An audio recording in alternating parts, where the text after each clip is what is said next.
সৌজন্যে modern green city এবং কাজী and কাজী টি।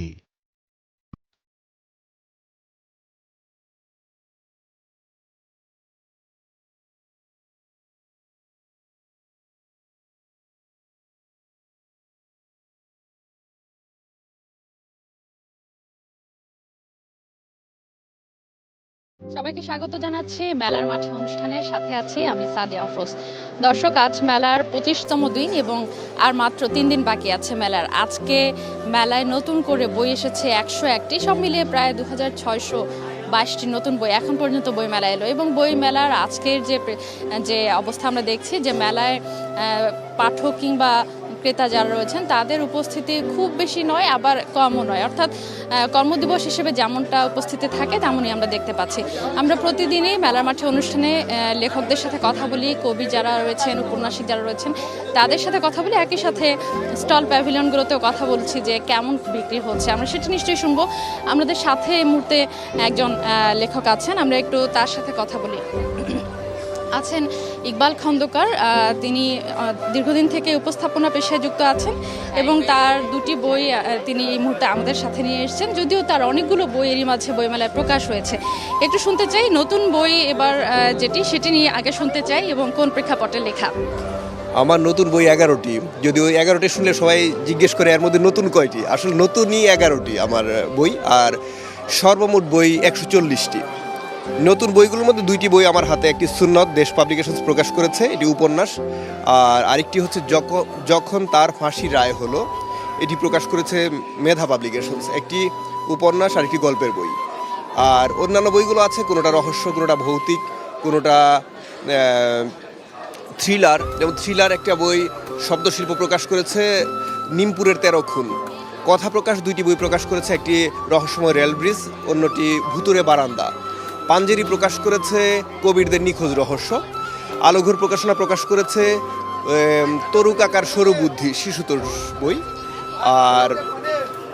আর আসলে সবগুলো নাম মনে নেই আর কি। এই যে অনেকগুলো বই লিখছেন, হ্যাঁ, আপনি বলছিলেন যে কিছুক্ষণ আগে প্রতি বছরই এরকম অনেকগুলো করে বই বের হচ্ছে, মানে এত লেখার সময় পাচ্ছেন কিভাবে, বা এত বিষয় কিভাবে আসছে আপনার মাথায়? তার আগে আরেকটা বইয়ের নাম বলে নিই, যে অনন্যা থেকে নিশিঘাতক নামে একটা থ্রিলার উপন্যাস বের হয়েছে। আর এই যে একটু বলি, আমি যখন ঢাকা বিশ্ববিদ্যালয়ের সেকেন্ড ইয়ারে পড়ি তখন সিদ্ধান্ত নিয়েছি লেখালেখির বাইরে কিছু করব না। আর উপস্থাপনার কথা যেটা বললেন সেটা নিতান্তই আমার লেখালেখির পাশাপাশি মূল জায়গার না, আমার মূল কাজের জায়গা হচ্ছে লেখালেখি। যে কারণে যেহেতু এইটাই আমার পেশা এবং এইটাই আমাকে ফুল টাইম করতে হয়, তাই করা। আর আরেকটা বিষয় হচ্ছে লেখালেখি শুধু বই লেখার সঙ্গে আমি জড়িত না, গান লেখা, টেলিভিশন স্ক্রিপ্ট লেখা, এরপর নাটক লেখা ইত্যাদি ইত্যাদি যতগুলো লেখালেখির, এমনকি বাজারে ফর্দ থেকে শুরু করে যতগুলো লেখালেখির ধাপ আছে সবগুলো আমি করি। আমারে বলছিলাম যে এত লিখছেন তখন আমরা অনেকের সাথে যখন কথা বলি তখন মনে হয় যে লেখার বিষয়বস্তু কাছাকাছি রকম হয়ে যায়। আপনার লেখায় সেই রকম ভিন্নতা আপনি পান কিনা, বা লিখতে গিয়ে সেই বিষয়গুলো পান কিনা? একটু আগে বলছিলাম, আপনার সঙ্গে হয়তো কথা বলছিলাম যে একবারে প্রথম সারির সুপারস্টারের যখন 4টা সিনেমা একসঙ্গে আসে, পরের বছর আর 4টা আসে না, কেন কোনোটা না কোনোটা ফ্লপ হয়েছে। এখন আমার যেহেতু 10 বছর ধরে 10টার বেশি বই প্রকাশ করছেন প্রকাশক, সেখানে আমি মনে করি যে অন্তত তারা দেউলিয়া হয়ে যাচ্ছেন না আমার বই প্রকাশ করে। তার মানে এই যে দেউলিয়াপনার বিষয়টা আসছে এই জন্য, কারণ পাঠক কিন্তু সেখানে আছেন, পাঠক দেখেন যে বিষয়বস্তু একরকম কিনা। যদি তারা মনে করেন যে এই লেখকের লেখায় একঘেয়েমি আছে, তারা কিন্তু পরের বছর কিনবেন না বইটা বা গ্রহণ করবেন না। তো যে কারণে আমি মনে করি এখন পর্যন্ত সেই অভিযোগটা আমি পাইনি যে একই রকম হয়ে যাচ্ছে সব বই বা গতানুগতিক হয়ে যাচ্ছে, এটা আমি পাইনি। আর আমার সর্বোচ্চ চেষ্টা থাকে, যেহেতু আমি লিখবই, ভালো কিছু পাঠককে দেওয়ার জন্য।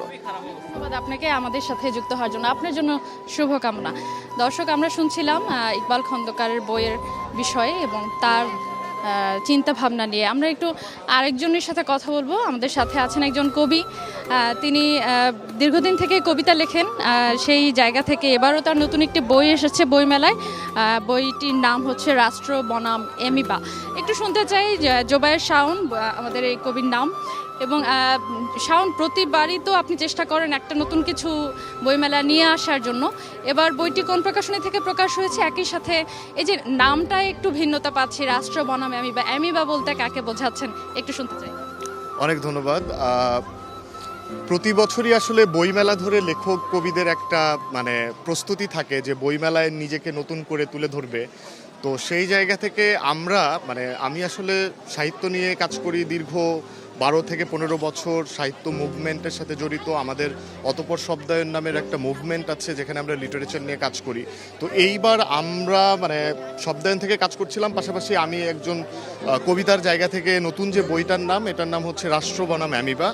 এই অ্যামিবাটা নিয়ে আসলে আমার এক ধরনের ব্যাখ্যা ছিল, কারণ অ্যামিবা হচ্ছে প্রাণের ধারক, এককোষী থেকে বহুকোষী একটা প্রাণের ভেতর দিয়ে এটা আসলে এর এর এর ইভলিউশন হয়েছে, এককোষী থেকে বহুকোষী প্রাণের জন্ম হয়েছে। কিন্তু একটা গল্প বলতে চাই, আমাদের এক অফিস সহায়ক আর কি, তিনি আমাকে অনেকেই আমাকে জানে যে আমি কবিতা লিখি, তো আমাকে জিজ্ঞেস করলো যে এইবার কি আপনি নতুন কোনো বই লিখেছেন কিনা। তো আপনার প্রশ্নটাই উনিও করলেন যে অ্যামিবা আসলে রাষ্ট্র বনাম অ্যামিবা। আমি যখন নাম বললাম তখন বললো অ্যামিবা তো আসলে আমরা।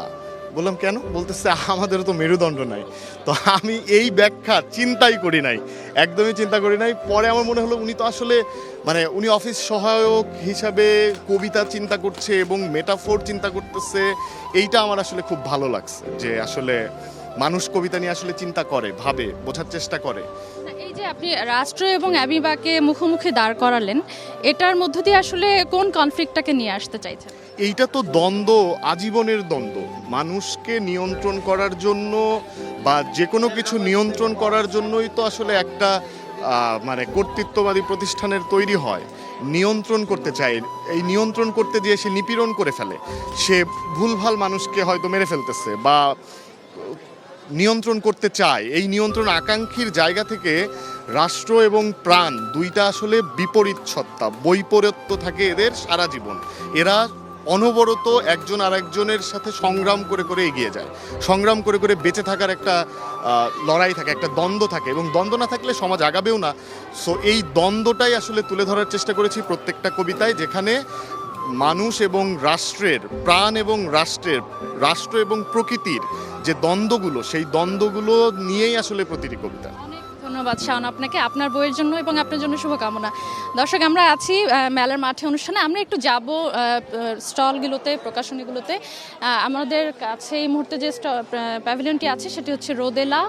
এই প্রকাশনী থেকে বেশ কিছু বই প্রকাশ হয় প্রতিবারই, এবং এখানে বিভিন্ন ধরনের অনুবাদের বই আমরা শুনছিলাম কিছুক্ষণ আগে, যে অনুবাদের বইগুলোর কাটতে বেশি এবং সেই বইগুলোই বেশি বিক্রি হচ্ছে। একটু শুনতে চাই যে বই মেলা তো শেষ দিকে চলে এসেছে, আর মাত্র 3 দিন বাকি। কেমন প্রত্যাশা ছিল, সেই অনুযায়ী বিক্রি হলো কিনা? প্রত্যাশা আসলে প্রতি বছর যখন বইমেলা হয়, প্রত্যেকটা পাবলিকেশন থাকে যারা প্রত্যেকেরই প্রত্যাশা থাকে, খুবই মানে উচ্চ মানে একটা প্রত্যাশা থাকে, যে কারণ হচ্ছে এই বইমেলাকে কেন্দ্র করে অনেক অনেক নতুন বই আসে, অনেক নতুন লেখকরা তাদের বই প্রকাশ করেন। তবে এই বছর যদি বলি যে প্রত্যাশা অনুযায়ী ওইভাবে পরিপূর্ণ হয়নি, যতটুকু প্রত্যাশা ছিল খানিকটা পরিপূর্ণ হলেও পুরোপুরি পরিপূর্ণ হয়নি। একটু শুনতে চাই, যে পরিমাণ মানুষ বইমেলায় আসে সেই পরিমাণ বিক্রি হয় কি? না, অনেক মানুষ আসে, তবে এখন যেই সময় দেখা যায় যে বেশিরভাগ মানুষ আসে মূলত ছবি তোলার জন্য। তবে সিরিয়াস যারা পাঠক তারা অবশ্যই বই কিনে, তবে যারা আসে মানে খুব কম সংখ্যক মানুষই আছে যারা বই কিনে। আপনাকে আমরা দর্শকদের একটু জানিয়ে রাখি, আমরা সেই বিষয়টাই যারা সারা মাস বইমেলা এসেছি তারা সেটি লক্ষ্য করেছি, যে বইমেলা বিশেষ করে যারা ক্রেতা তারা শুধুমাত্র বইটি কেনেন কিংবা তাদের বন্ধুদের সাথে আড্ডা দিয়ে সময় কাটিয়ে চলে যেতে পারেন, কিন্তু অনেককেই আমরা দেখেছি যে বইমেলায় তাদের একটা শুধুমাত্র ছবি তোলার জায়গা কিংবা ঘোরাফেরার জায়গা হিসেবে তারা বেছে নিয়েছেন। সেই ধরনের পাঠক কিংবা সে ধরনের দর্শকের সংখ্যাটা কিছুটা বেশি ছিল হয়তো এবার, সেটি আমাদেরও চোখে পড়েছে। আমাদের সাথে আছেন আরেকজন লেখক, তিনি এবার প্রকাশ হয়েছে বিনয় দত্তের দাসের বলি তাসের দেশে এই বইটি, এবং শুনতে চাই যে এই বইটি ছাড়াও তো আপনার অনেকগুলো বই আছে, সব মিলিয়ে আসলে বই লিখছেন, বই প্রকাশ করছেন, যদিও নিজেই সাংবাদিকতার মতো একটি পেশায় যুক্ত। এই যে লেখার তাড়নাটা কেন, একটু আগে সেটা শুনি, তারপর বই সম্পর্কে শুনি। আচ্ছা, প্রথমে লিখতে চাই এই কারণে, ধরেন প্রতিদিন আমরা অসংখ্য গল্প মানে অসংখ্য নিউজ আমরা প্রকাশ করি, আমাদের হাত দিয়ে বেরোয় বা আমরা নিজেরা সেই নিউজের মধ্যে দিয়ে থাকি। হ্যাঁ, বিষয় হচ্ছে ধরেন সব নিউজ কি আসলে গল্প তা নয়, কিন্তু মানে নিউজ বলতে আমরা যেটা বুঝি সড়ক ও 5W1H থাকে, কিন্তু বিষয় হচ্ছে একটা গল্প কখন গল্প হয়, সেই গল্পটা যখন আমরা বলার মতো করে তুলে নিয়ে আসি, সেই গল্পটা যখন আমরা এমনভাবে বলি যেন মনে হয় কি না এটাই গল্প আসলে, হ্যাঁ, সেই কারিকুলামের মধ্যে থেকে আমি আসলে গল্প বলতে চাই। শুনতে চাই দাসের বলি তাসের দেশে বইটা সম্পর্কে একটু বলবেন। এই বইয়ের মধ্যে কোন প্রেক্ষাপটগুলো বিশেষ করে ফুটে উঠেছে? দাসের বলি তাসের দেশে এটা একদম অনুগল্প। এখানে ছোট ছোট গল্প যেগুলো বলা হয়েছে, যে গল্পগুলো হচ্ছে আমরা সমসাময়িক অবস্থায় দেখছি, আমাদের জীবনযাপনের মধ্য দিয়ে যে বিষয়টাকে আমরা আসলে অবহেলার চোখে দেখি, এমন কিছু সংকট, যে সংকটগুলো আমাদের জন্য খুবই জরুরি, যে সংকটগুলোকে আমাদের নোটিস করা জরুরি, কিন্তু আমরা আসলে এটাকে অবহেলার মধ্যে দিয়ে রাখতে চাই। এই গল্পগুলোকে আমি এমনভাবে বলার চেষ্টা করেছি যেন পাঠক পড়ার শুরুতেই যেন গল্পের মধ্যে দিয়ে ঢুকে যায়, এবং এমনভাবে ঢুকে যায় যেন মনে হয় কি না পাঠক আসলে তাড়িত হচ্ছেন, প্রভাবিত হচ্ছেন, নিজে সেই চরিত্রের মধ্যে দিয়ে মানে একটা অবস্থার মধ্যে রয়ে গিয়েছেন। এই এত সংকটের মধ্যে কি আমাদের গল্প বলাটা জারি রাখতে হবে এই কারণেই, কারণ আমরা যদি আসলে গল্পটা ঠিকভাবে না বলে থাকি তাহলে কিন্তু আসলে পাঠক মনে করবে কি গল্পহীন হয়ে যাচ্ছে পৃথিবী, সেটা আমরা কখনো করতে দিই না। এবং দাসের বলি তাসের দেশে এই নামটার মধ্যে কিন্তু একটা বিষয় লুকিয়ে আছে। দাস তখনই বলি হয় যখন আসলে দেশটা তাসের মতো হয়। এই বইটা প্রচার করেছে পাঞ্জেরি প্রকাশিত এই বইটি। এরা পাঠক আসলে বিক্রি কেমন হয়েছে? মাস জুড়ে বিক্রি কেমন? ভালো, পাঠকের রেসপন্স ভালো। যারা যারা পড়েছেন এর মধ্যে তারা বলছেন এত সুন্দর করে গল্প উপস্থাপিত হয়েছে, মানে পাঠক পড়ে আরাম পাচ্ছে। সেই আরাম নিশ্চয়ই পাঠক যারা তাদের খুব দরকার, যে যারা পড়তে পছন্দ করেন, আরামের সাথে পড়তে চান, সহজ ভাষায় পড়তে চান, সে কারণেই আমরা হয়তো বা বিশেষ কিছু লেখককে সবসময় দেখি যে জনপ্রিয় হতে। আমাদের সাথে আরেকজন লেখক আছেন, তিনি হচ্ছে শিশুদের জন্য লেখেন, আরেফিন রব। একটু আপনার কাছে শুনতে চাই এবারের বইটি, আপনার হাতে যে বইটি আছে সেটি সম্পর্কে।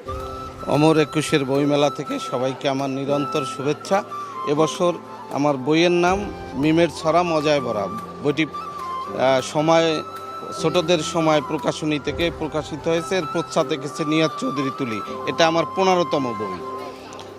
বইটি সম্বন্ধে বলি যে আমার শিশুরা হচ্ছে আমাদের ভবিষ্যৎ, আগামী দিনের এই দেশের নেতৃত্ব দেবেন যারা, সেই শিশুদের জন্য আমাদের কিছু কাজ করা দরকার আছে। সেই মনোভাব নিয়ে আমি এবছরের বই লিখেছি মিমের ছড়া মজায় ভরা। শিশুদেরকে স্পেস দেওয়ার জন্য আমার এই প্রসেসটা। আমি এখান থেকে একটি ছড়া আপনি অনুমতি দিলে আমি এখান থেকে শিশুদের ছড়া।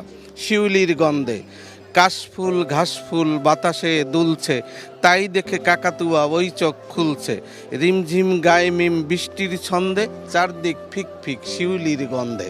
অনেক সুন্দর, মানে এই যে মানে ছন্দ মিলিয়ে মিলিয়ে লেখা, মানে একেবারে প্রাথমিকের যারা ছেলে মেয়ে আছে, যারা শিশুরা আছে, এদের কাছে এই বইটা অনেক গ্রহণযোগ্য হয়েছে এবং আমি আশা করি এই বইটা শিশুদের কাছে খুবই সুখকর এবং পাঠযোগ্য হবে বলে আমি আশা করছি এবং দোয়া করবেন এই বইয়ের সাফল্যের জন্য। অনেক ধন্যবাদ আপনাকে, আপনার জন্য শুভকামনা থাকছে। দর্শক, এরকম প্রতিদিনই আসলে আমরা যখন লেখকদের সাথে কথা বলি, নানান ধরনের বিষয় নিয়ে লেখকরা আমাদের সাথে কথা বলেন এবং এই যে ভিন্নতা, বইমেলা এলেই আসলে বোঝা যায় যে কী ধরনের ভিন্নতা পাওয়া যায় বইয়ের ক্ষেত্রে, বইয়ের আক্ষরিক অর্থে কিংবা লেখার বিষয়ে। এবং এই মুহূর্তে আমাদের সাথে আরেকজন লেখক আছেন, খন্দকার আতিক। ওনার হাতে ক্যামেলিয়া নামে একটি বই আছে। একটু শুনতে চাই বইটি সম্পর্কে, কোন প্রকাশনী থেকে?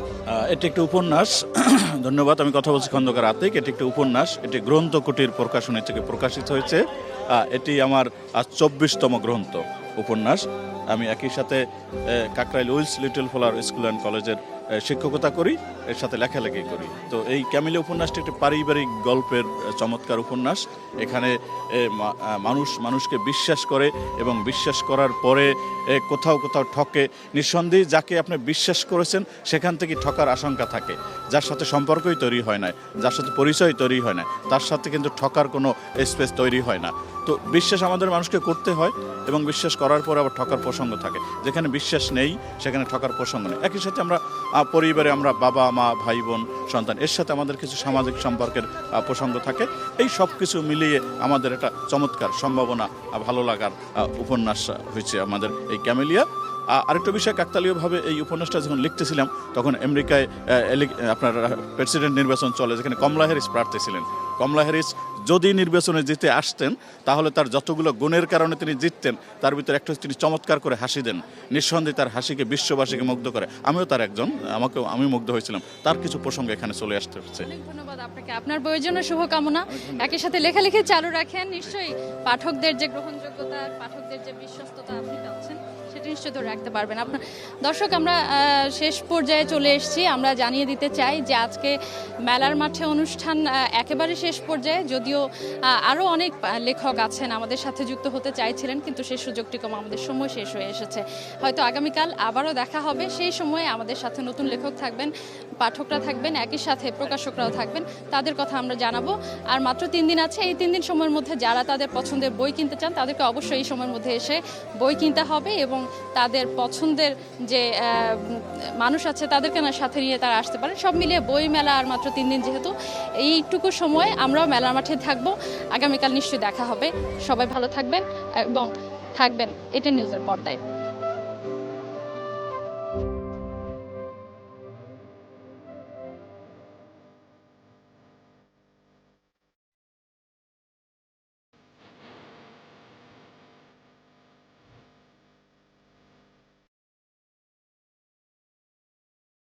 সৌজন্যে মডার্ন গ্রিন সিটি এবং কাজী অ্যান্ড কাজী টি।